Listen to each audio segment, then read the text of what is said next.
بسم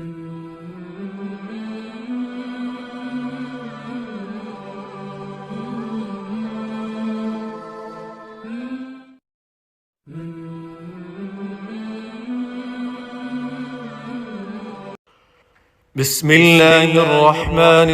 الرحيم. الحمد لله الذي أنزل على عبده الكتاب ولم يجعل له عوجا قيما لينذر بأسا شديدا من لدنه ويبشر المؤمنين الذين يعملون الصالحات أن لهم أجرا حسنا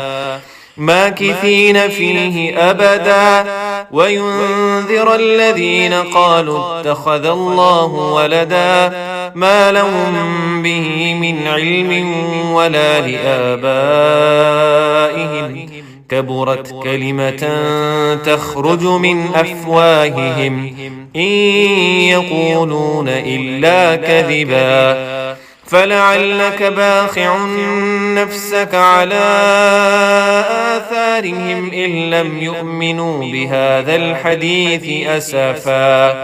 إنا جعلنا ما على الأرض زينة لها لنبلوهم أيهم أحسن عملا وإنا لجاعلون ما عليها صعيدا جرزا أم حسبت أن أصحاب الكهف والرقيم كانوا من آياتنا عجبا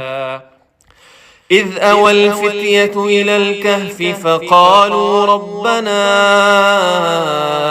آتنا من لدنك رحمة وهيئ لنا من أمرنا رشدا.